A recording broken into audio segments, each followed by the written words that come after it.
Love is love. Love is love.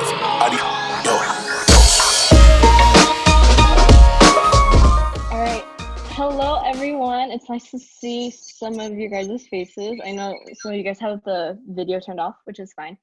I would like to say, have a warm welcome to Dr. Michael Mullet, who is here with us today for our Tuesday event. Just for a little introduction about him, he is an osteopathic physician. He went to Midwestern University in Arizona. He did his residency in anesthesiology at Yale and did a pediatric anesthesia fellowship at Seattle Children's Hospital, and then worked in Doctors Without Borders in several countries, such as New Zealand. And then he finally went over to Children's Hospital in Los Angeles to do pediatric cardiac anesthesia and is now a faculty at USC. He's been to a lot of countries and he's survived a lot of things, such as food poisoning at Mount Everest. He was not kidnapped in Nigeria. And he raced the Ironman triathlons, and he has climbed 3 of the highest mountains on Earth, which is amazing. And now currently he's married with 2 children and lives in Los Angeles. So can we give him a warm welcome, please? Thank you. I think I will start by just thanking you guys for having me and doing this, and then I figured I would just show you the results of that survey that you guys did. Can you all see my screen? Yeah, good. Okay. So and then Sophie, if there's a problem with my screen sharing, just let me know. Okay, so thanks for responding to the survey. It makes it a lot easier to do this talk, but so it sounds like most of you guys are sophomores and then juniors and some seniors. Number one concern right now, there's no surprises here. You know, more than half you guys were worried about getting accepted into medical school or graduate school, and that's exactly what I was on my list of number one concerns. And then there's a lot of other things, but you know, since this is like the number one thing, I was thinking I could at least address that in the first couple slides. So couple disclosures. There might be some graphic medical slides. I'll just warn you before we get to them. There were a lot of questions for me about how the COVID pandemic is affecting me and kind of how things are going for my hospital. We can talk about a lot of different things and I'll address questions as they come up. But I figured I would just tell you some of the things that I do. It has been really stressful. The last month has been extremely stressful. We are taking COVID patients. A lot of it just changes every day. So the things that I do are Sophie, are we good? Can you see my screen? Yeah, okay. So what I do is I do something called tapping, which I just learned about about 3 weeks ago. I don't know if anybody has learned about it, but it's evidence-based medicine. It's called emotional freedom technique, and you tap on meridian points. These are like acupuncture points, and you just tap. I might just take you guys through one exercise if you're interested. I do cognitive behavioral therapy, like this triple column technique, and I do sometimes I do a mindful moment, and I do some gratitudes. So what does that actually look like? Let me show you where I got this from. There's this Dr. Jill Wener on the internet, and she is just sharing these videos about how to do tapping. Feeling that emotion and write down where you can feel it in your body if possible. And let's get started. Even though I'm feeling anxious about whether or not the system is appropriately handling this virus, I love and accept myself. So what I was thinking is I might take you guys through real briefly. If you're all on mute, I'll just you guys just mirror what I'm doing and we'll just do this. It's just like, it'll just take like 1 minute or something, but you tap on these points. If you guys just want to do it and then repeat after me, this is a tapping exercise. And I'm gonna change the wording to basically something that I think is more appropriate for what you guys are stressed out about, okay? So let's just, if you just tap right here, even though I feel anxious that my grades are not good enough for medical school and trying to balance pursuing my career and making time for my friends and family, I love and accept myself and know that I'm doing the best that I can right now. And so then you would just repeat what I just said. And then top of the head, even though I feel anxious that I might be missing out on important things in my life, I love and accept myself and know that I'm doing the best I can right now. So I'll stop there, and there's another thing that I do, and it's called cognitive behavioral therapy. And I do something like this. I'll make like 3 columns, and then I'll write something like, you know, I'm going to get sick, something like that. And then the middle column, I'll say, you know, that's mind reading or a cognitive dysfunction.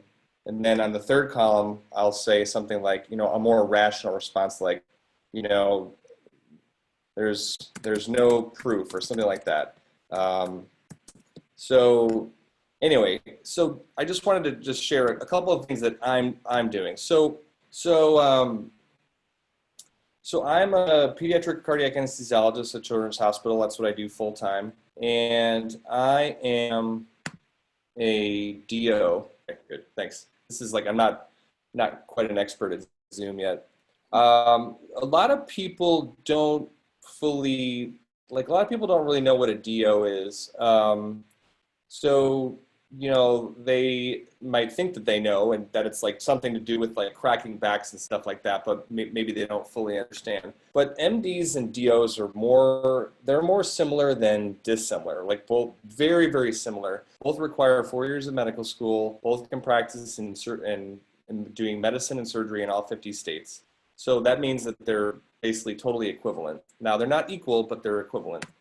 Some of the principles that that osteopathic medicine is founded upon is that the body is a unit and basically capable of self-healing and self-regulation. And the things that we do try to augment that.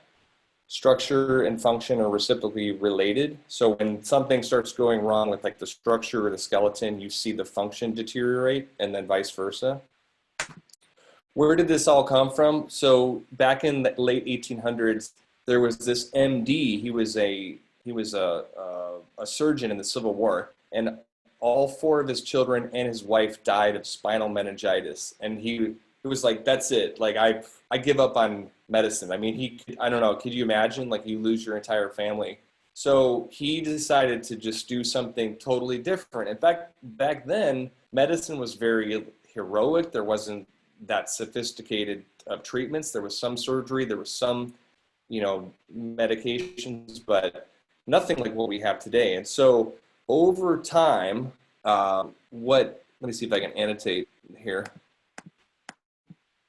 So it was a big derangement for medicine. And then, but ever since then, it's been converging. Now, you know, MD and DO are very much like along the same path. Both are very holistic. Both, you know, encompass a lot of different types of medicine, like integrating different types of medicine.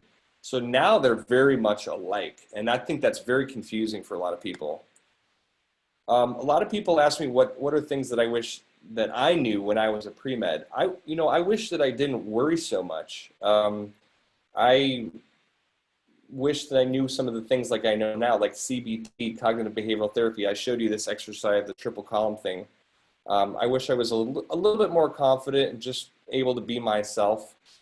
I wish that someone had told me to try to imagine figure out what you want to do, like in like 5 years, 10 years, 15 years, 20 years. I couldn't do that. All I could think about was I put everything into just trying to get into medical school. And I wish that I knew a little bit more about this concept of like trying to enjoy the path, because it's not so much about the end goal. You want to enjoy what you're doing. And then I wish I knew a little bit about like just kind of being, just some basic stuff about money, because they don't really teach you that in college or med school.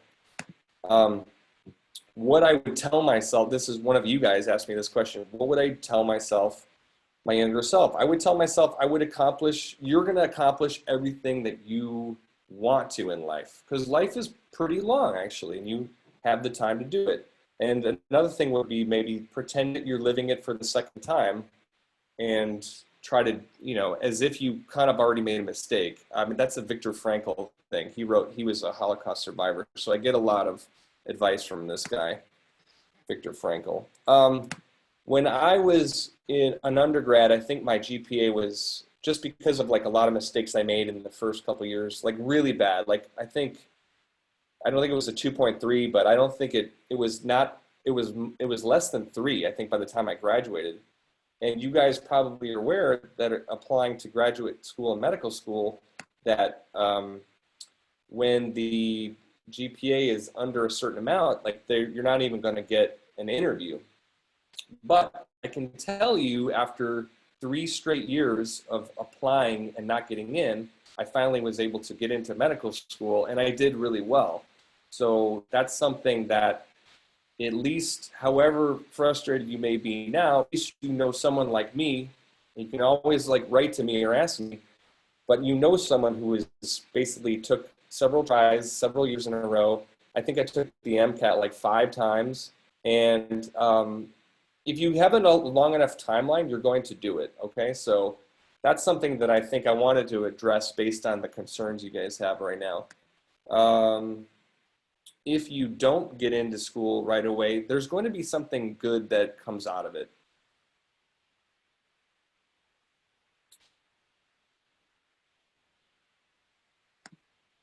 A few things that I learned through all of the schooling I have is basically, these are some study tips. I come to realize that I think sleep is like one of the most important things, and so that's something that I sacrificed a bit in college, and I would skip sleep to try to get more studying done. That just doesn't work. I think if you prioritize sleep, everything else kind of falls in line.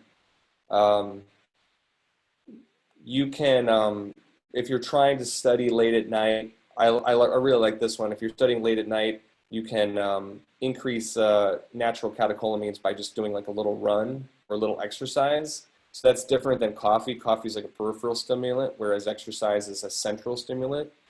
I like to study basically in somewhere where I don't live. Obviously, we can't do that now because we're all like basically like locked down. But and then I liked having a game plan of like breaking down the how I would study. 25% new material, 25% always reviewing, 25% weak areas, and then 25% questions. I would make a little daily calendar that looked like this, and I would write down like when I would study. I mean, I'm sure you guys are probably already doing this, but I would put stuff in, like I would put breakfast, to remind myself to eat, and then I would always try to go to bed at the same time. Some people are worried about maybe not, maybe studying too hard and working too hard to accomplish the goals, and then, missing out on like the good things in life. And yeah, I think that is a problem if we're too obsessed with studying, and you'll see it when you guys do get into medical school that it's basically all consuming. What I think you need is, I think you need 3 speeds, and you need to know how to move back and forth between these speeds. One is when you really need to hunker down for an exam, you're basically going into this obsessive mode. And I think it's okay to go into those modes once in a while. but you also have to be able to do these other speeds too, because there's going to be things like friends and family that you're not going to want to pass up on. So somewhere in the middle, moving back and forth is going to be a healthy way to make it sustainable.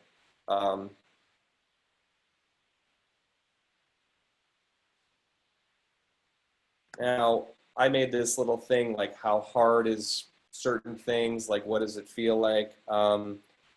You know, medical school I put here, and I used to think medical school was like the hardest thing in the world, but then, you know, trying to figure out what specialty I wanted to choose, that became, I think, something even harder. And then dealing with stuff once you actually start taking care of patients, people's lives, it actually does get harder. I mean, when you get yelled at by someone in the hospital when you're being trained, I don't know why I'm getting phone calls now, or trying to take care of a patient that maybe is not doing well or feeling like a failure, like these are very hard things. So, you know, getting into medical school is honestly just, it may feel like a big deal now, but it's going to just be a brief moment in time. Let's see. My computer's slow for the moment. Medical school is pretty tough. 32 credit hours of classes, Monday through Friday, and that's kind of like a whole year's worth of college, I think, crammed into one trimester. We would do like 0 to 3 exams per week. I usually would spend 4 to 5 hours studying each night, and then sometimes I would do like just study as much as I could possibly study in the weekend. Not every weekend, but so we studied pretty hard. You basically become a professional student, you know. And some people call it drinking from a fire hose. I don't know if you guys ever heard that, but it's basically like taking in that much information. And it's kind of cool to be able to do it. And it only really lasts for a couple of years, and then all of a sudden you're like on to clinical rotations. So when I was, I wanted to do Doctors Without Borders. So when I did get into medical school, I had the summer off between first and second year, and I really wanted to spend that time with Doctors Without Borders. And they said no, because you need to be a doctor, and they wouldn't take students, which actually that has changed. Now I just gave a lecture at a medical school, and they said now there's a lot of opportunities for students. And so if you want to talk to me about that later, I can email you information. But you can do internships now. There's a lot of different things, and even if you're not allowed to participate, there's something called Action Without Borders at idealist.com.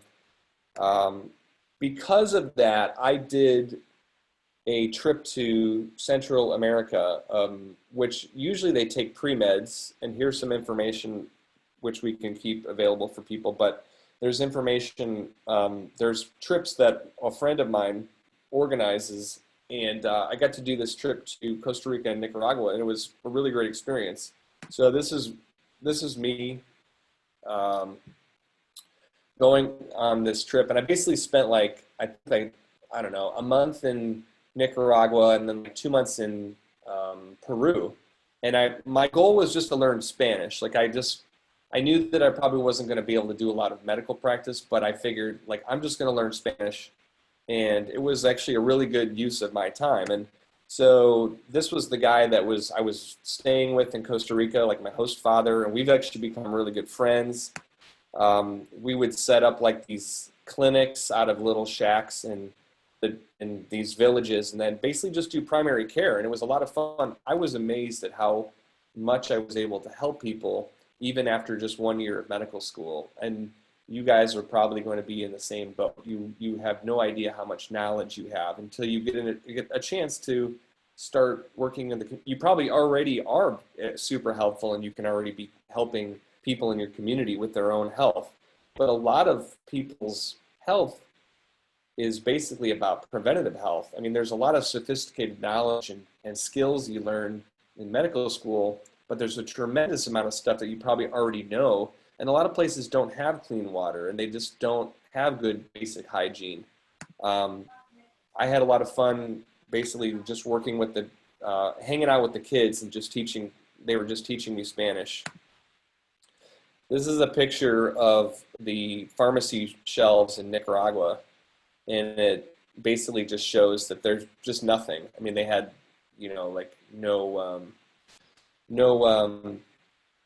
supplies, and honestly, there's you probably will find yourself, if you want to do some of these missions, it's like you feel like you can't do anything because you don't have any supplies, and there's already people that are really, you know, capable and intelligent of practicing medicine there, and so that's a different problem than we have in the United States. The reason I decided to go to Peru was that when somebody had showed me this picture, and this is Machu Picchu, but someone had showed me this picture and I was like, where is that? I need to go. And that's the kind of person I am. Like I just saw it and I knew that I had to go see this you know, ancient Incan city. And so that's what I did. I was able to get myself down to Peru, and I did the Inca Trail, and it was, you know, it was like just a trip of a lifetime. And while I was down in Peru, I had a lot of time, and I just would go into these villages and basically meet people, and I'd tell them I'm a doctor, and sometimes they would ask me to do like crazy stuff. Like they asked me to see if I could help heal this woman who had a huge cancer in her abdomen, and I was like, no way. But what I could do is I could help them with their diet and some basic exercise and stuff like that. I found that trying to pick a specialty was really difficult. And so one of the things that was helpful, there's a lot of different things that I did trying to figure out what I wanted to do. I read books, I met different mentors, I felt like I tried everything. I would say that, you know, whatever it is you guys want to do with your career, you know, you can always change, but spend some time thinking about it. There's not really any rush. You have like 30 or 40 years to do this career. So, you know, spend some time thinking. What I like to do is I do this thing called a perfect week, and it's not going to be quite as much fun because it's a little bit more exciting when I do this, and I fill in as we go. But so let's just say this would be, honest to God, I did this in medical school, and I wouldn't share it with anybody because it was too crazy. But what I wanted to do was I wanted to work like half time, you know. So like Monday, I wanted to work half a day, and I knew that I wanted to take care of pediatric patients. So I put children, like I wanted to take care of pediatric patients. I knew I wanted to exercise, and then I would say, okay, I have family time. Tuesday, okay, I'll do like a full day. I want to do some teaching. I want to do procedures. So like I'm not getting specific I'm not saying I want to do surgery or I'm going to do anesthesia. I was more like, I'm going to do procedures. I want to do some teaching. All right, Wednesday, let's do a half day. You know, I'll do some teaching, and then I'm going to do some hiking and spend time with my family. Thursday, I'm going to take the day off, and then I'll go rock climbing. I want to play my guitar. You know, usually by this point, like all the students are laughing because, you know, this seems unheard of. And then Friday, I'm going to work half a day, and I'll spend some time in a clinic, and then I want to see my family, and then I'm not going to work the weekend. And this is what I had wanted. I kind of wanted it all, you know, and I don't think that's wrong, but I would be careful sharing something like this, you know, keep it to yourself because people are going to tell you like you can't do that. What I'm going to tell you is you can do anything you want, and don't let anybody tell you like you can't, you know, take on dreams like this. And so I became a pediatric anesthesiologist, or let's see, I matched into anesthesia at Yale. Let me just tell you a little bit about anesthesia. Anesthesia is basically the composite of like three or four different things. It's analgesia, which means no pain, amnesia and unconsciousness, so the loss of memory, and then basically just being not awake or not responding, and then immobility. So anesthesia is like, you need all of these things to have good anesthesia. Like, it's not really enough to just have one or a couple. You kind of need all of that to be perfect anesthesia. Some of the things that I did like about anesthesia, I liked I really liked reading about it. I thought the physiology was really interesting. I liked the fact that there was no, I really didn't like the clinic, and that was something that I was surprised, but I didn't like the clinic. And I think that what was a good clue was when I was not watching the clock. Like on some rotations, I would be really like, I would just be watching the clock, like, when is this going to be over, you know? And when I was in the hospital doing like more like intense stuff, or when I was doing surgery, I felt like I wasn't watching the clock at all. I just was more, and I think that's something to pay attention to. So I liked procedures, and I liked good medical legal aspect. Why do I say medical legal? Anesthesia is the safest specialty.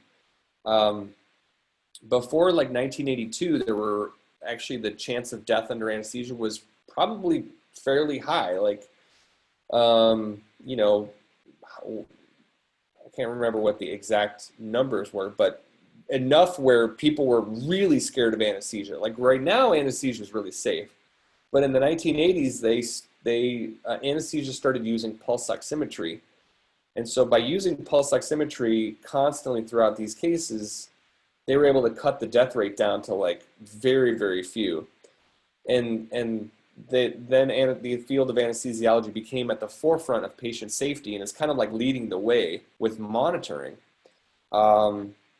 And then, you know, obviously with the high student debt, it was hard to ignore the compensation. And I think it's probably not good. You don't want to like get fixated on what you get paid, but you have to, you know, it is probably something that you do have to think about. And all of this, of course, could change. And we don't know what's going to happen after this pandemic, but hopefully student loans are going to be, you know, not as much of a burden as they are for me. So I matched for Yale Anesthesiology and a surgical internship in Colorado, which means I did the first year in surgery and then my subsequent 3 years in anesthesia. Now, one of the things that I wanted to do before I finished medical school is I wanted to go, somebody had showed me a picture that they were doing research at Mount Everest. And I already told you a little bit about myself. Like somebody shows me something, I get really excited, I have to do it. And I figured out that you could do a research elective with the Himalayan Rescue Association, and I got it approved through the medical education office, and I was off, and I'm like, that's it. I'm going to Nepal. I spent the final 6 or 7 weeks of medical school in Nepal doing research and climbing mountains, and I got to see Mount Everest for the first time. And this is Everest here, just peeking up over Nuptse. And it was pretty cool because I got to see the base camp medical tent, and they have a little monitor here, and they have supplies, and base camp is like at 18,000 feet. And this is me with Nuang Sherpa. He was the guy that carried the IMAX camera in the 1996 IMAX movie. He carried the camera, and he's like, I probably was like weighed twice as much as him, and he was like twice as strong. When I did climb Island Peak, my O2 sat was 77 at the top. And one of the things that I learned after, now I take care of children having heart surgery, one of the things I learned is that the body can actually tolerate hypoxia, but it will not tolerate cardiac output.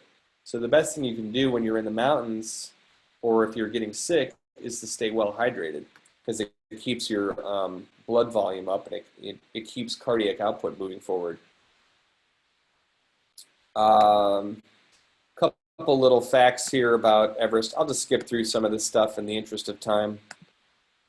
I then did a fellowship at Seattle Children's, and there's a lot of different things you could do once you finish anesthesia residency. You can do a lot of fellowships: pediatric anesthesia, cardiac anesthesia, obstetrical anesthesia, regional, pain medicine, palliative care, intensive care. So it's like the field is actually not very constrictive at all. There's a tremendous amount you can do. Once I finished residency, and let's just check here, let's see. I don't know if there's any questions at the moment. Okay, no questions at the moment. That's fine. That's good. So Doctors Without Borders, I knew that I really wanted to do Doctors Without Borders. So what when I finished residency, I did a year of private practice in the New York area. And then I basically got online, and you do an online application. And then if you meet their criteria, which most doctors do, then they do a phone call interview. And then the phone call interview basically was asking me really difficult questions like, would you be okay to go work in a war zone? Or what's your risk tolerance? You know, like really difficult stuff. And I was like, I don't want to go to a war zone. You know, that's crazy. But that's exactly what this organization does. Doctors Without Borders was formed in 1971 after the Biafra crisis, and you can read about that if you want. Basically, the premise of Doctors Without Borders is to provide assistance to groups of people that are in distress, and they might be in. And we do that with neutrality and impartiality, so we don't take sides in conflict, and we stay independent from government. And that gives us a tremendous amount of protection to not take sides in conflict, because usually we are in between two conflicting sides and there may be armed conflict. So by not taking sides, we're actually a little bit safer.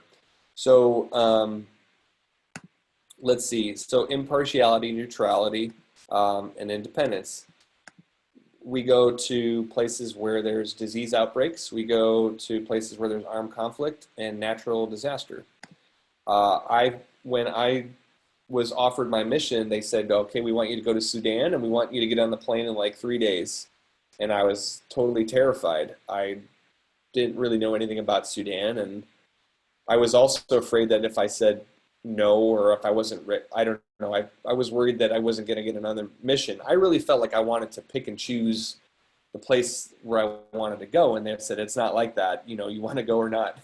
So I said, okay, I'll go. And, you know, they flew me to Paris, and I had a couple meetings in Paris, and then I went to Sudan. And this is actually in 2010. And back in 2010 was the last year before they split into North and South Sudan. And there was a lot of fighting going on. But I went to a region here, which is close to Darfur. And Darfur, you may have heard of on and off throughout the years, but Darfur is a rough area where there's been a lot of genocide and a lot of fighting. The thing that you have to know about places like this, like South Sudan, is that they've had almost nothing but war, and they're extremely poor. So we call it actually fourth world.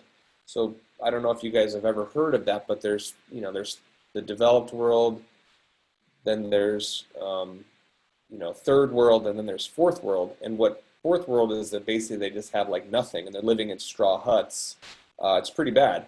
I didn't think that it was possible for people to live like this. So we saw a lot of infections, a lot of problems with clean water, not a lot of resources, not a lot of staff. I enjoyed I kind of got used to always feeling like I was going to die. And I think it was probably, I think it's serving me well for, like dealing with this COVID pandemic, because you really have a lot of crazy stuff going on all the time.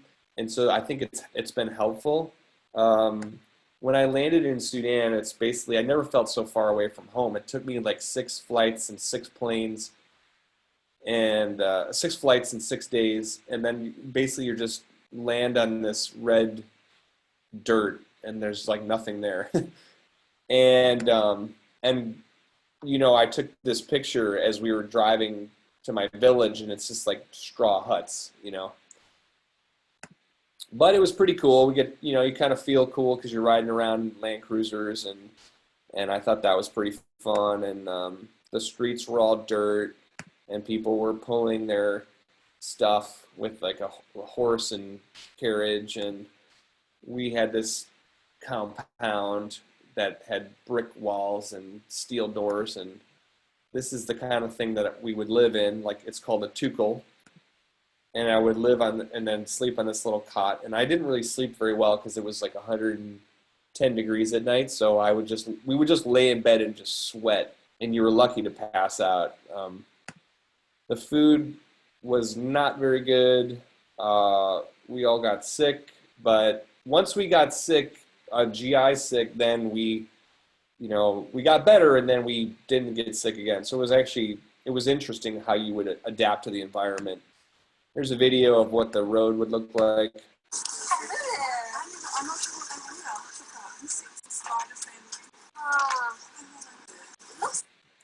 Let's see, how are we doing on time? I think it's, can I do a little bit more about some of the stuff I saw? Yeah, I think that would be great. So this hospital, one of the interesting things about this hospital was, just limited resources for the population. And so we had a cutoff. If you were a male over 18, you were not allowed in the hospital. So you didn't get any care. Those are difficult decisions, but that was the way it was. So it was basically a women and children's hospital. This is an interesting video, and I want to ask you guys what this condition is. This is like the first thing that I saw. I know there's a few people that attended this lecture last year that might know this, but this is one of the first things I saw.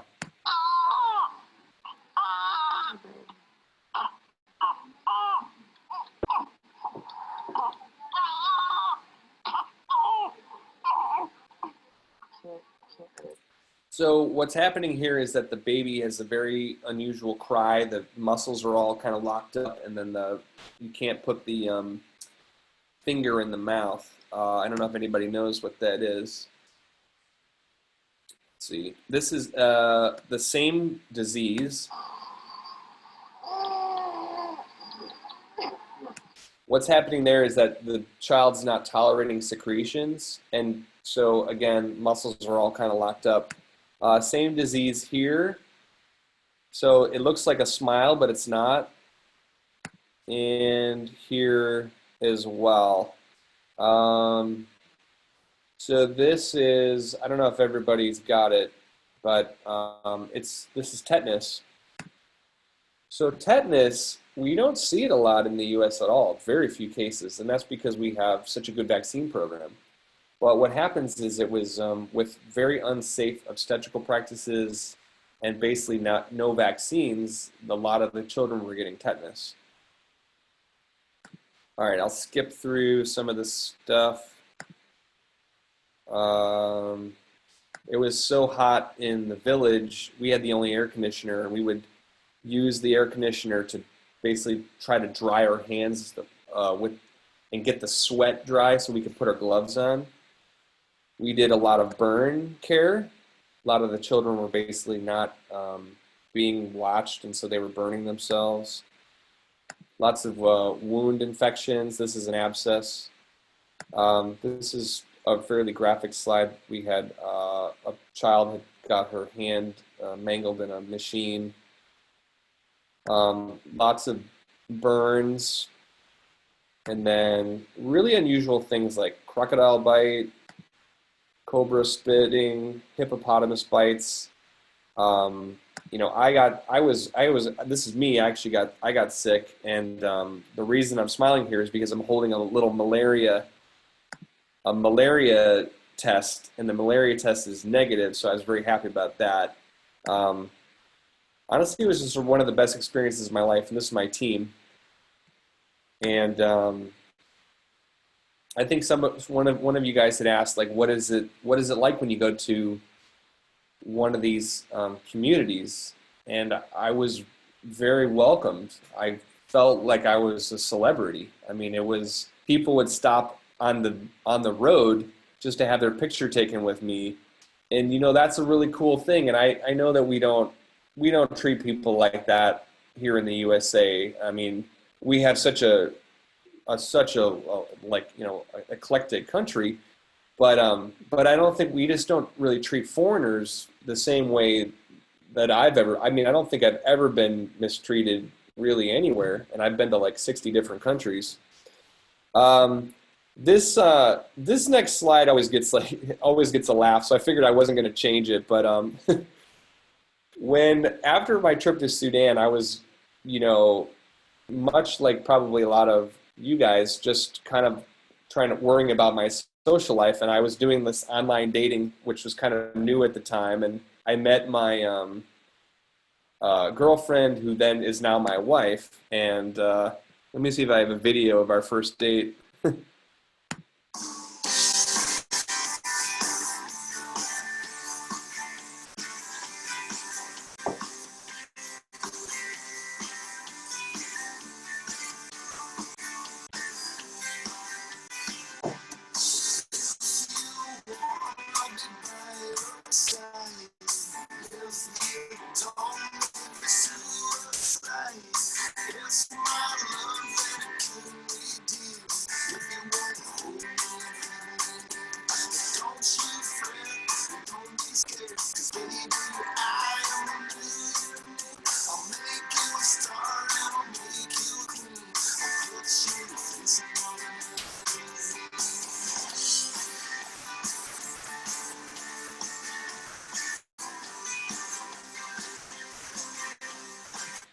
All right, I felt like I had to leave that in there because it was pretty funny, and but that's from Dumb and Dumber, if anybody didn't know. After I had met my wife, my girlfriend at the time, Renee, I went on another mission. I went to Nigeria. Nigeria was rough. I got into a couple car accidents like on the very first day, and I felt like I was really very confident. Because I had such a nice time in Sudan, and I was actually having sort of the opposite experience in Nigeria. And I was seeing, there was some, violence that I was seeing on the very first day. I blew up the coffee pot. I had, it was very, very crowded. And so I was kind of like, just a little bit terrified. And when I got to the hospital, they said you have to carry this kidnapping survival kit, and kidnapping survival kit is some money and some medications. I mean, I settled in, and we were doing, there might be some graphic stuff coming up, but we were doing lots of degloving injuries, lots of traffic accidents, lots of trauma, sometimes gunshots and knives and penetrating trauma. And, but it's just a really crowded place. So we were just seeing like lots of trauma, and that was very different than what I was doing in Sudan. When I got done with my Nigeria trip, I decided that I was going to do something, I was going to do something different. I wanted to continue to live abroad and work internationally, but I was kind of tired of like the car accidents and the risks and the kidnapping. And so I went to New Zealand, and I took a 1-year job there. And the job that, the town that I went to is called Whakatane. And I'm not joking about that because the WH is a fa sound. So I worked at Whakatane Hospital, and it was this little area right here in the Bay of Plenty. And it was really like that. I mean, I thought that Doctors Without Borders was like the best experience of my life. And then this was like even better. When I got to the hospital my very first day, they sang me a welcome song.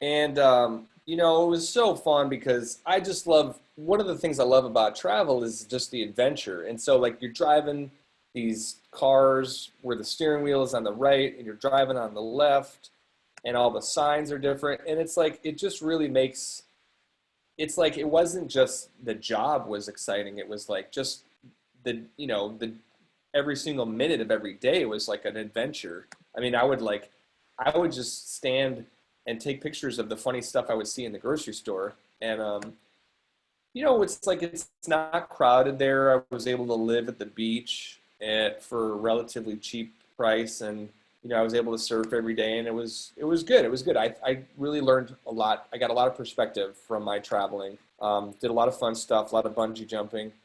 And, my wife, Renee, she came down to live with me at the time. And then, after a while, she had decided that she needed to come back to, the U.S. because there wasn't really any work for her.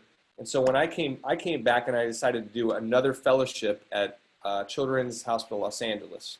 So after all of the stuff that I had been through, I'm going to take you through a typical week of what I do now. And this is kind of like pre-coronavirus stuff, because this coronavirus isn't going to last forever. I mean, I don't know how long it's going to last, but it's not going to be forever. So I want to show you what a typical week is like. Normally on Monday morning, I get up and I lead a meditation for like 30 minutes at like 6:30 in the morning. Oh, I forgot to mention. First, I'll pet my dog, Sophie, and she's really funny. Just like, Sophie, my goodness, what's going on with your lips there? Oh, wait, here. So I really like to make sure I have my time with my dog. And so driving to the hospital in the morning in Los Angeles is actually pretty relaxing. There's not a whole lot of traffic. But when I get to the hospital, I do my meditation class. That's Monday morning only. And then what I do is I have time to set up my room and I set up my medications. And it's kind of meditative because there's not really anybody around. I can draw up the medications myself. I can be by myself and just kind of like thinking about how I'm going to take care of this patient. And it's only one patient at a time. It's very busy, but I take care of one patient at a time. I look at the, let's see, I had a video of the echo, but I usually look at the echocardiogram. But when we put these babies to sleep, it looks like this. We do mask induction, which means we put them to sleep with this, the inhalational gas. So this baby is now asleep, and we're now assisting ventilation through the mask.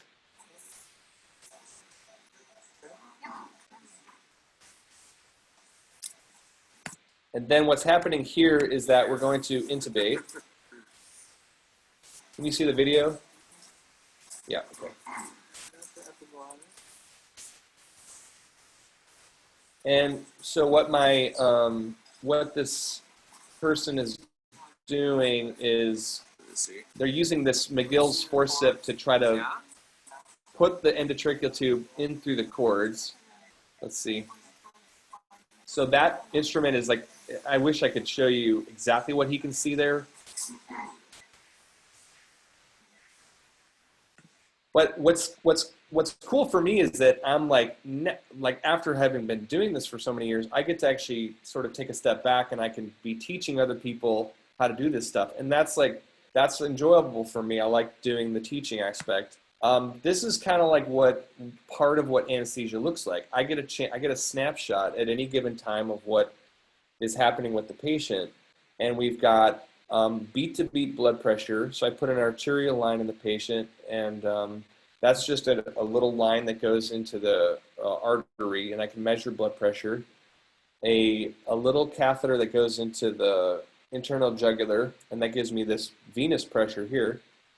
Pulse oximetry, carbon dioxide, and then this is EKG up here, although it's very erratic because something's moving. This isn't exactly what the EKG looks like. This is movement.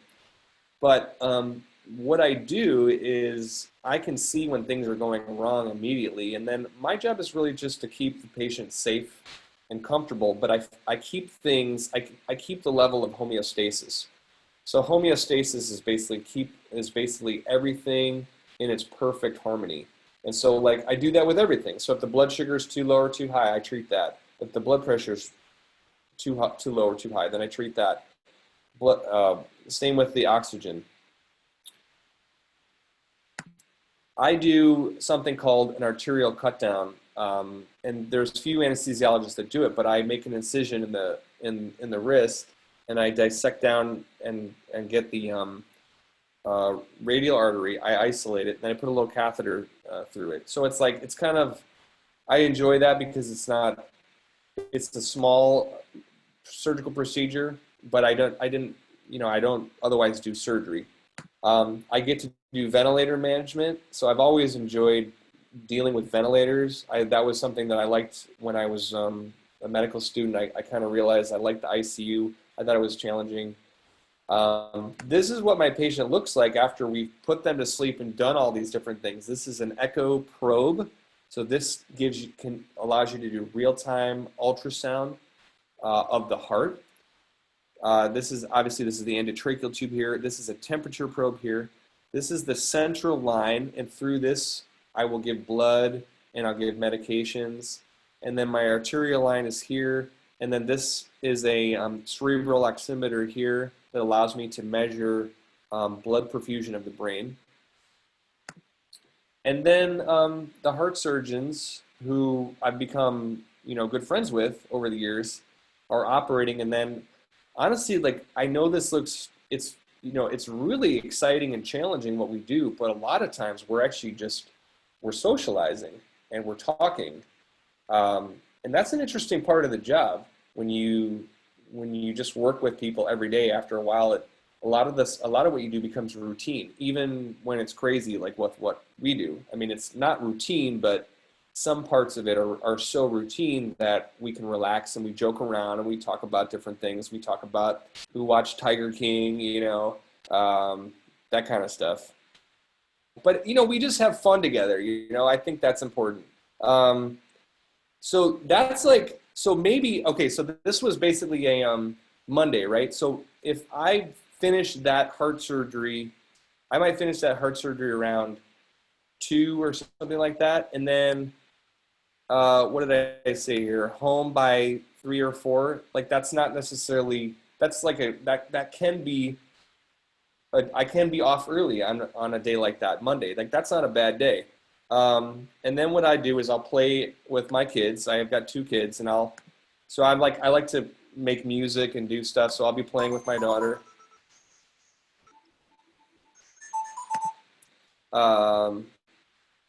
Then I am, let's see, Tuesday might be a similar day, but I might actually go in at noon, which is kind of exciting. And so when would I go in at noon? The reason I would go in at noon is if I was on call. So if we're on call, we would start later. Usually home in my bed because it's home call. Now that's different than in-hospital call, which I didn't really like that at all. I mean, I hated working all night in the hospital. That gets old real fast. So what I like what I do now, which is I get to be, we generally don't do a lot of stuff at night. Sometimes we do, like I might do a heart transplant in the middle of the night. And if I do that, it's not bad because I actually enjoy it. But what really was difficult about a lot of the jobs that I had before was, it was like every time I was on call, I would be up all night and it would be extremely hard work. And that gets really frustrating. So this is basically showing you, this video is reminding me to tell you that I would take, I was in a songwriting class, so I was taking songwriting classes on, one night a week. And so, so I would be basically balancing my interests with my work life, with my family life. Okay, what would happen on Wednesday? Let's say Wednesday, and then I would do like some physical therapy because I like to do a lot of running and Ironmans and climbing and stuff. So I would just be, and I think this is great too because it's like, I really enjoy doing the physical therapy stuff and trying to take good care of my body because I think that's what it's like the DO in me is all about, making sure that this, my structure is in good form. And I don't really believe that people should stop running and exercising as they get older. But I do see a lot of doctors and a lot of people as they get older, they just stop working out, they stop running, they stop doing all these things. And people tell me you shouldn't be running as you get older. And I don't believe that. One of the other things that I do is that we put our kids in a co-op, which means a co-op is different than preschool. Co-op is basically run by the parents. And so, my wife or myself would actually teach like a half day. And I actually really enjoy that. I get to spend time with my own kids and other people's kids. Let's see. Heart transplant. Okay.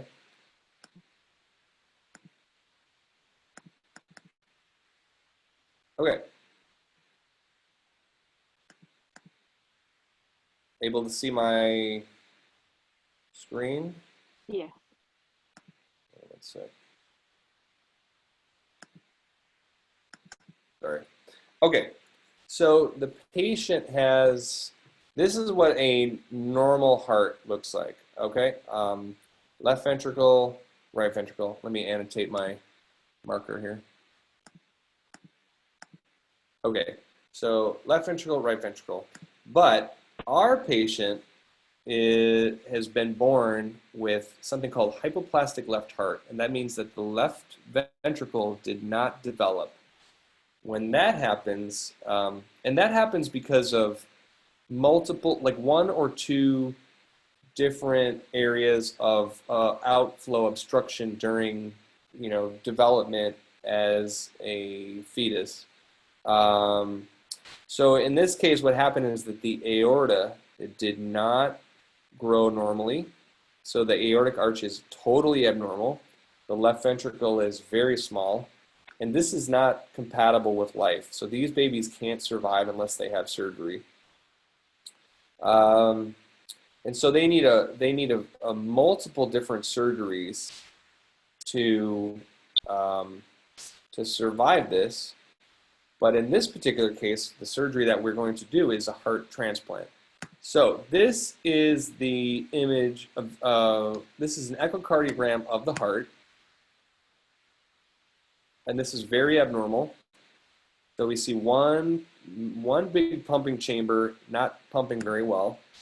Okay, so the way things work with a heart transplant is that when an organ becomes available, we have a tremendous amount of organization to try to deal with. And we're trying to organize two different institutions, teams.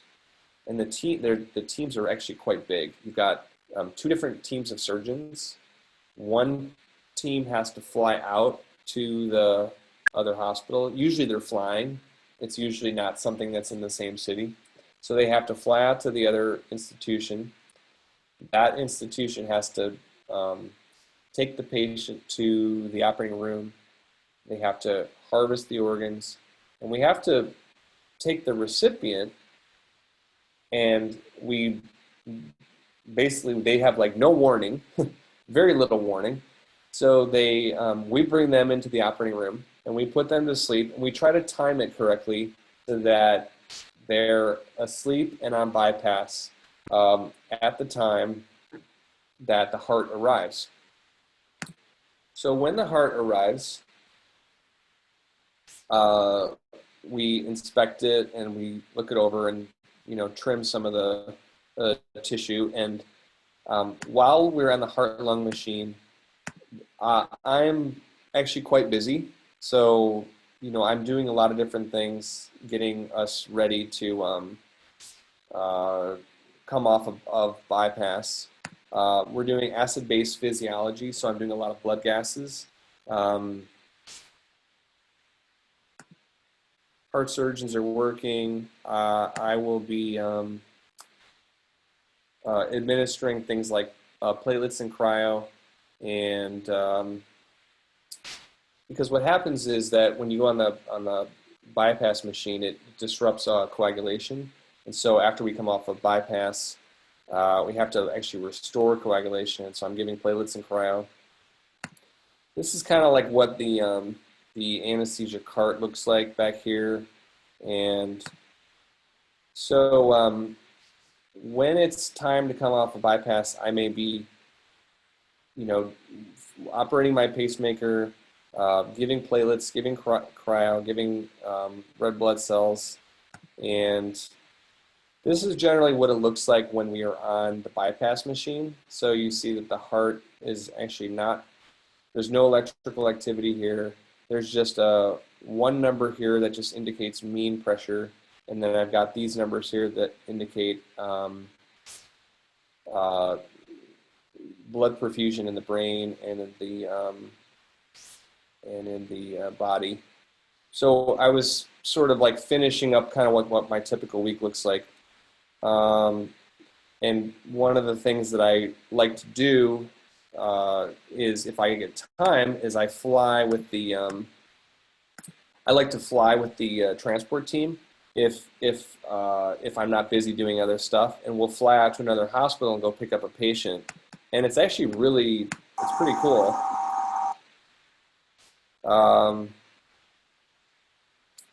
And one other little thing that I might do during the week is I'm really interested in like cold water immersion and the health benefits of it. And so my pool temperature in January was like 47 degrees.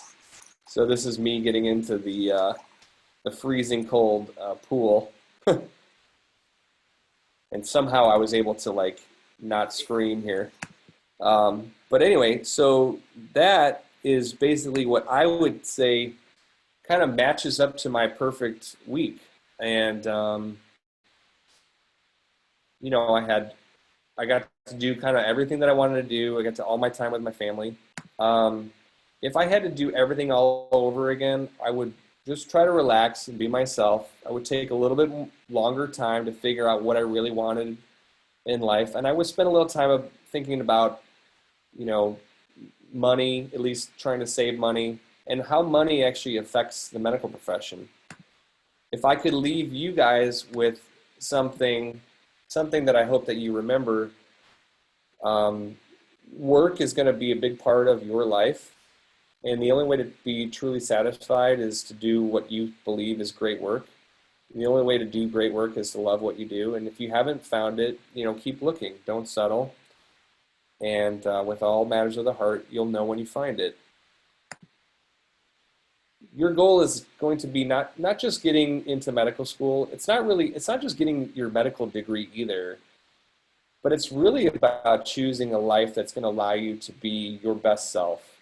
And that's going to allow you to basically make the world a better place.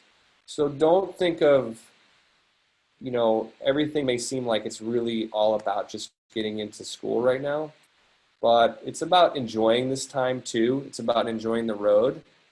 And I wish you guys all the best.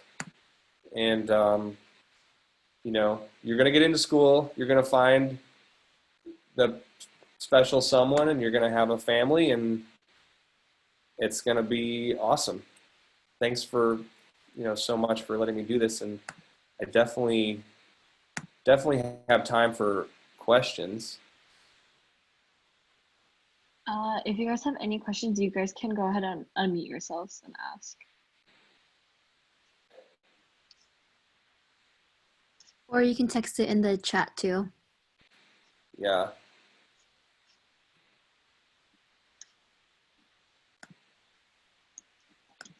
Let's see, I think there was...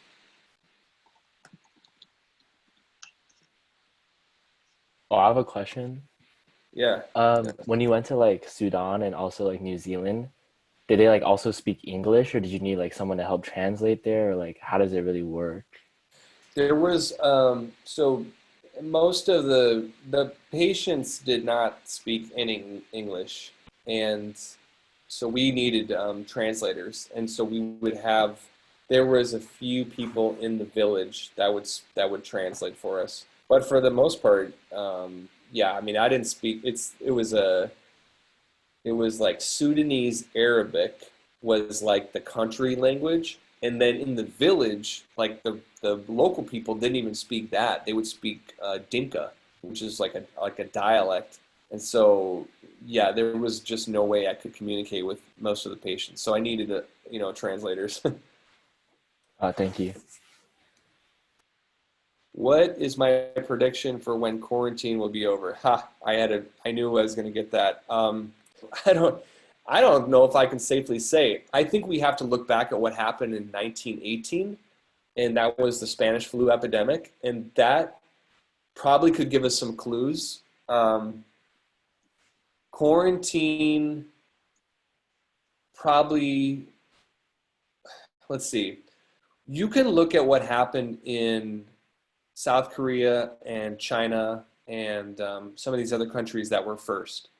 And, I think it was just recently that in like Wuhan, it's like back to normal now.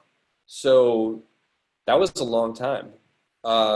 It could be another, like at least another month, I would think. So then we're going to go into summer, right? So another month brings us into middle of May.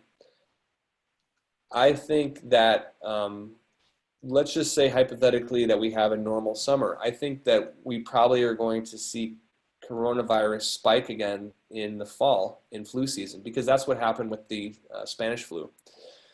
People started dying again in the fall, and people started freaking out, and they were like, oh my God, like people are dying. It's like another thing. And then they're like, no, this is the same thing. So I think maybe we'll have quarantine over in maybe another month. I hope. I'm probably could be totally wrong, but then I think we're going to see a little bit of a resurge in the fall. But again, I probably could be totally wrong. When we attend a medical school, how can we rotate through the different specialties when we have limited rotations and electives? And do you recommend doing research as a medical student?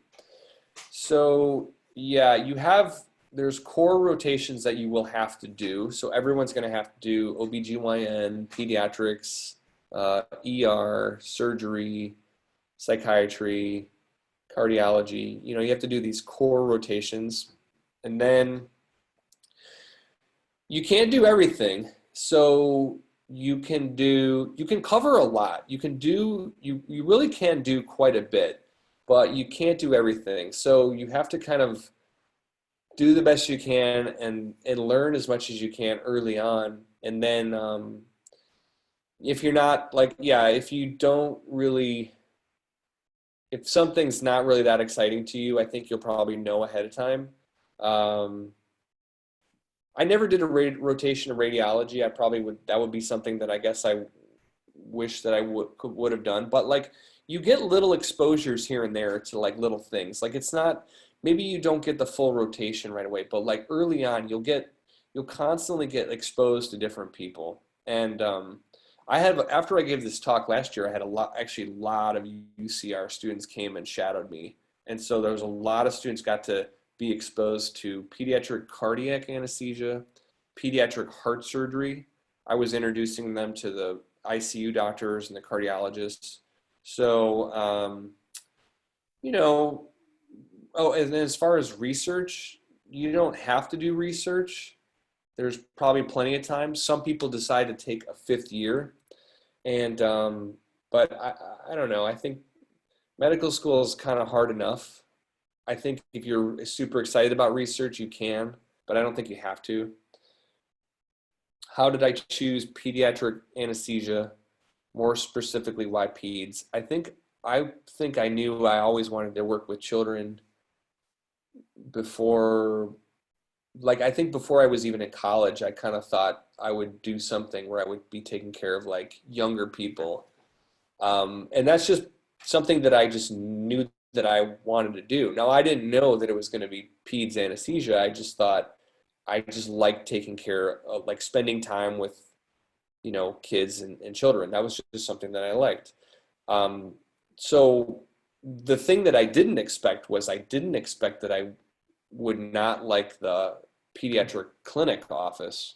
And that I found that kind of, I don't know, I guess it was just tedious. Like, I wish I had given it a chance because I think I would like it now. But at the time, I kind of just was hungry for action. Like, I want more action, more procedures. And now I'm like at a place where I'm like, I think I'd be perfectly fine, like just having like a nice office. Like, believe me, it's like, it gets stressful, like taking care of kids in the operating room and having like patients die or almost die. Like, that can wear on you. So like a nice office, I think, would be nice right now. Okay, good question. What did I do to build up the med school application after being denied, and how do I come back from that? You know, the thing that really solved everything for me was I went to the medical school, and they had like this program where you would take classes and they would kind of watch over you. And there's a lot of programs that have this. They don't always call them post-bac programs. Maybe it's like a feeder program, but I went to Midwestern in Arizona, Midwestern University. And so they had this program, and it was a small school. So it's like I got to know the faculty really well. And I actually did research while I was there. So I was doing research with zebrafish embryos, working with the faculty, and they saw that I was like getting like straight A's. And they could very easily see that it wasn't the same person that had this like bad GPA. And then I had just taken the MCAT like so many times that I finally got the score like up. Like I didn't get a great score, but I got a good enough score. And so like I think that was it. So just it's all about getting your foot in the door. And if you get your foot, you can get your foot in the door if you actually go to one of these institutions where they allow you to take classes. But otherwise, if you're working from like a really bad GPA, they usually just cut you right away with a bad GPA. So if you have a bad GPA, I would say save yourself some trouble and maybe figure out which programs are going to allow you to, like which programs will take you from like the inside. You work your way from the inside. And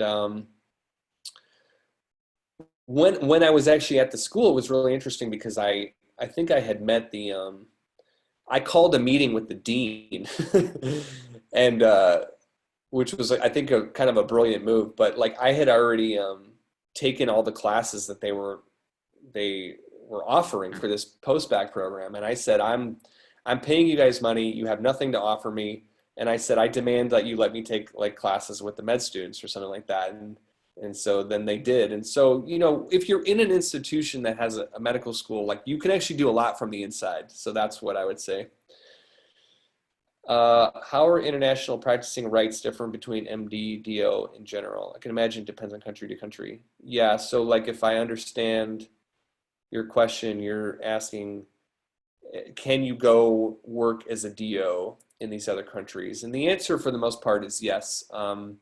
It bothered me a little bit when I was younger and I didn't fully understand. And I remember I was interested in maybe going to Australia, and Australia was like, at the time didn't accept DOs, but now they do. And New Zealand accepts DOs. And for the most part, Doctors Without Borders recognizes them as equivalents. And so with Doctors Without Borders, you can go, wherever Doctors Without Borders goes. So really it's been a non-issue. I'm sure there's going to be some countries out there, like France, for example, might be a country where they're like, osteopaths or something different. So, but for the most part, it has not been an issue for me. You get, what it comes down to is maybe not so much the medical degree. I know everybody's thinking it's all about the actual, like the title, like the MD or DO, but that's not really what matters. What matters is whether you're board certified. And so it was my anesthesia board that allowed me to work in New Zealand without any extra training or examination. Okay, next question. How has COVID-19 changed your job as an anesthesiologist, or even how have most physicians' jobs been modified? Yeah, it's changed everything because we have been very worried because we've been hearing about healthcare workers dying in China and Italy. And so because of that, we've been trying to be extremely careful about our testing. We really want to make sure that we are doing, like if we haven't tested a patient for COVID, then we do full like gown, N95 mask, goggles, everything, very, very like conservative. The other thing that we've done most hospitals all over the country was that we started slowing down and stopping elective surgery ahead of time to prepare for a surge. And so that was something that we did. Now, let's see, what is, how has it really changed? I mean, I'm still taking care of patients in the operating room. I think it's just like we're not doing as much elective surgery, and we're doing a lot more, like the cafeterias changed. Like they just don't have like the salad bar anymore, and like people aren't really sitting with each other, and you know, it's like it's made it hard. We're not social distancing. Like you can't, because we're all working together. But it makes it like you can tell that it's like more of a tense environment. Like everyone's wearing masks, and when I talk to my friends like on the East Coast, you know, they're going through a hard time, and that's difficult. Every hospital is dealing with it differently. Fortunately for us, we're not getting overwhelmed, so that's good.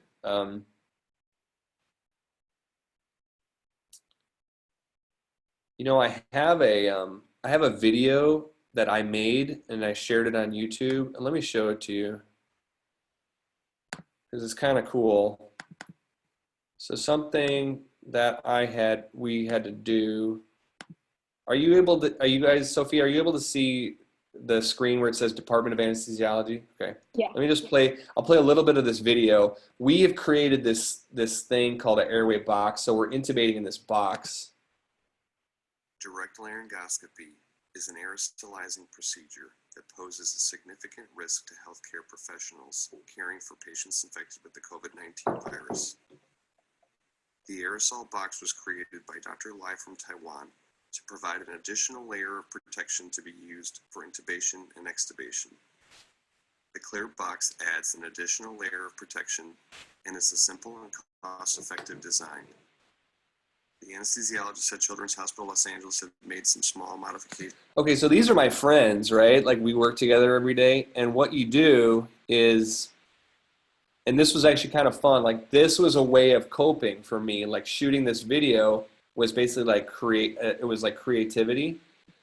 And so I had like all these different cameras, and so I've got a camera, you know, like from above showing like what we're doing. The operator And then what we're doing is trying to do airway management through this handholds in this box. And the concept there is to try to limit aerosolization of the virus. And that's really what we're very worried about, is that people that are managing the airway have been getting like the most severe form of the disease. And so we've been trying to come up with like different things that we can do to protect ourselves. Let's see. What has been the most interesting surgery you've worked on? I mean, I don't know. I think heart transplants are interesting. I find, that's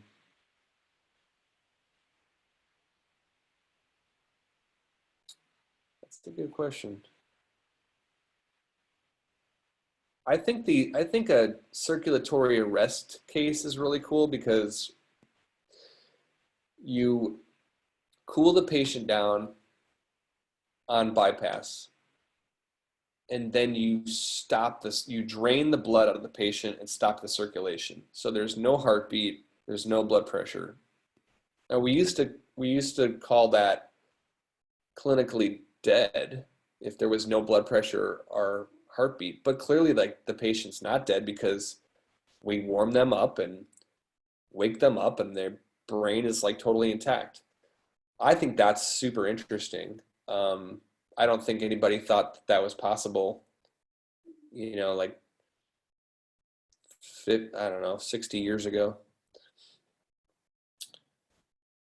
What are my thoughts on nurses not having access to basic protective equipment like face masks? Well, that's a huge frustration for people around the world. So for people to not have access to protective equipment, it's extremely frustrating. And, you know, it's being talked about a lot. Obviously, we need to protect our frontline healthcare workers, because if we get sick, then we could be transmitting it to the patients and the other staff. Or if we get sick, then, we would be out for 2 weeks or worse. Most people that get it are out for 2 weeks and then we let them come back. But yeah, you bring up really, I don't have like, I don't know where you want me to go with the question, but it's frustrating. We want everyone to be protected. And, people are, interesting things are happening. People are they're buying their own stuff on the internet. And, on the flip side, I will say that we're probably very lucky that this is actually not like a true, like SARS-1 or MERS. This thing is pretty bad because we are seeing a lot of people die. But if you think about it, we're lucky. I mean, this is almost like it's going to help, but like it's a wake-up call. And because if we have another pandemic that's a lot worse, we're going to be better prepared. So in some ways, I would say like, we're maybe the human race is sort of lucky that it's not Ebola. I mean, my friends did the Ebola response, and that was like 50% mortality. And it was also like if you got it on your skin, you would get sick. Whereas with COVID, if it gets on your hands, you could easily kill it with soap and water. Like the virus is rapidly killed with soap and water. Like that's actually, I think that's a great thing. So we just have to tell people to wash their hands because you can't do that with Ebola. It wasn't that easy. How has social media impacted your occupation and career? Do you recommend others to be on social media before medical school? Yeah, I think so. I think some of the students were asking like, what can they do when they're stuck at home right now? And, if you want to spread good information, I think the world needs it right now. Like there's things that people could do. Like number one, people need inspiration, they need entertainment, and they need good information, not misinformation. And I think that it's to develop your platform slowly, I think is a good thing. I think we're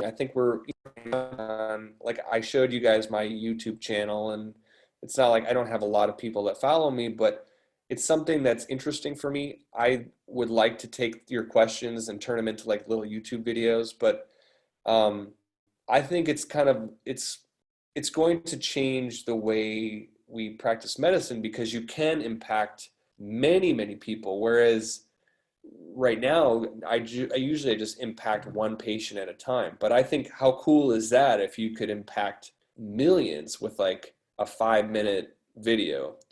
Or, if you have a lot of followers on Instagram and you made a post, like I did a post on Twitter and I said, this is what I do to wash my hands for the appropriate amount of time. I have like this song that I do.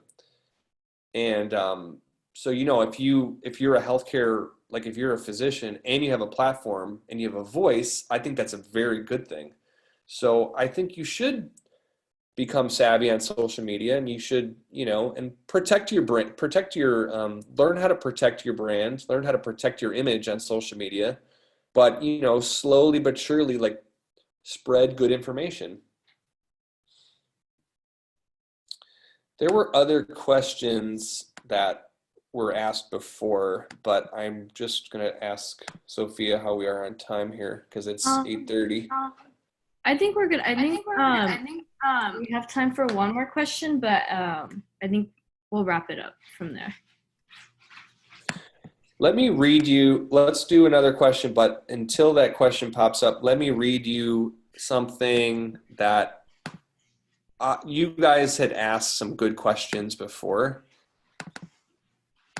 So one of the questions was, what is going to happen in medical schools right now? Are there changes being made to help the students? And so I reached out to some medical students that I know, and they were like, and they just wrote back to me today. And so here's what Josh says. Our medical school is 100% online right now. No more in-lab dissections, no cadaver dissections, no clinical skills practice. We are an osteopathic medical school, no hands-on osteopathic practice.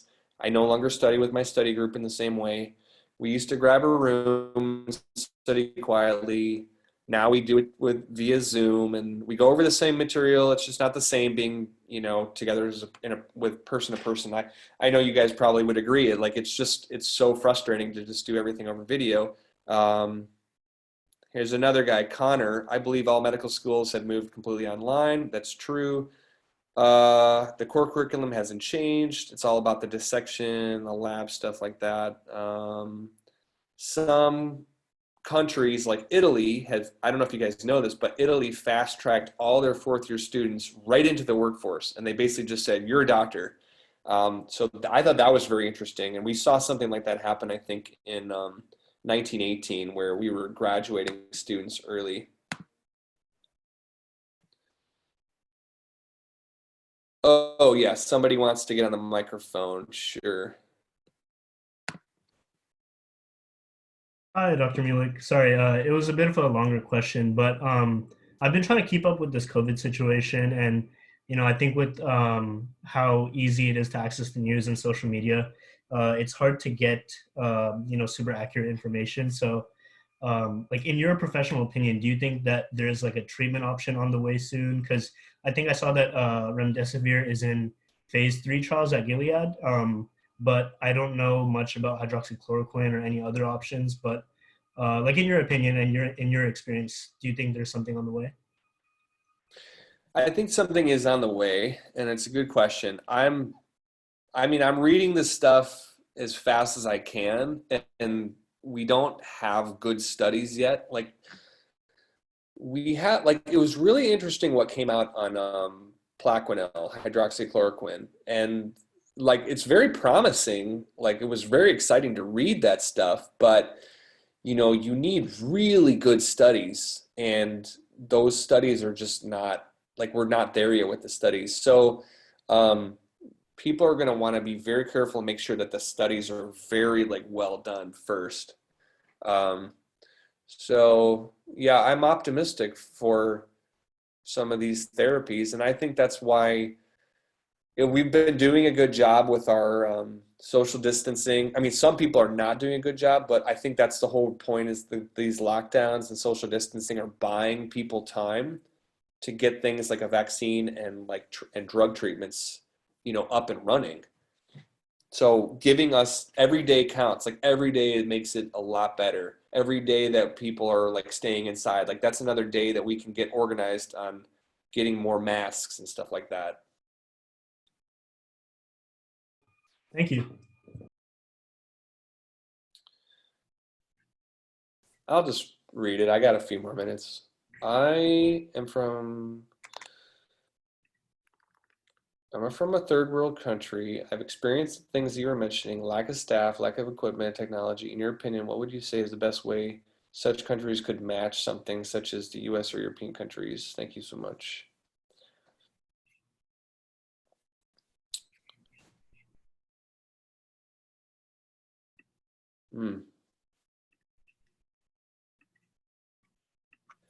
It's pretty hard. It's pretty hard to match what we do here in the US if you don't, there aren't many countries that have what, USA, and then some countries in Europe and New Zealand, Australia. Some of these really first world developed countries have an awful lot, and so to not have staff or equipment or technology, I don't know. It's all about education and prevention then, because if you see how we're struggling with this thing in New York. And so education, I think, education and prevention is everything. So that's the only thing that I guess you could do if you don't have any of the equipment or the staff. That stuff works, actually. So, we did not do the same level of, I assume you're talking about, I don't know if you're talking about coronavirus, but if you're just talking about in general,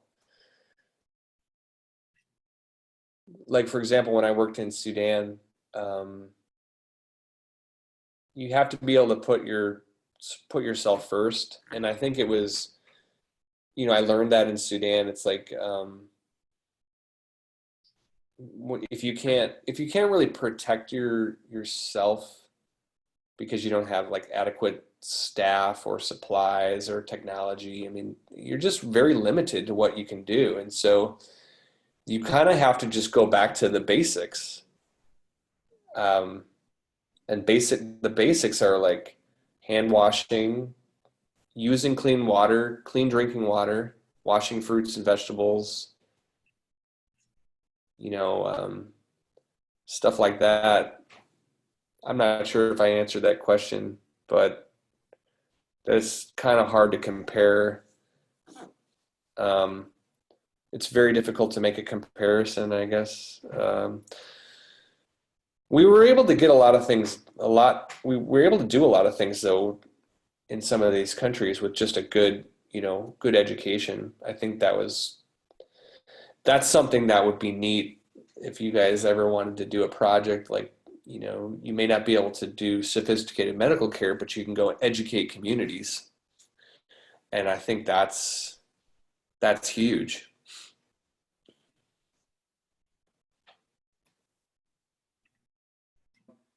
If it's all right with you guys, I can take the remainder of the questions and maybe I'll just kind of like put them into a YouTube video or something like that, if that's cool with you guys.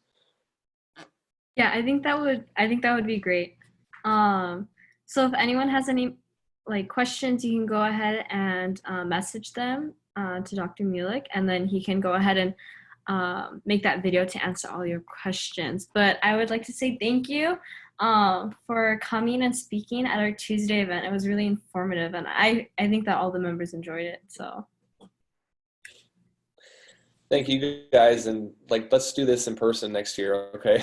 yeah, that would be great. All right. All right, guys. Well, thanks so much. I enjoyed it, and yeah, stay in touch. I don't mind. As soon as we open up the hospital to visitors, I take students for shadowing, and so that's, I've had a lot of UC Riverside students come over the last year. We're closed to visitors now, obviously, but maybe in the summer. Yeah, that would be amazing. I'll let our members know that they can reach out to you about that.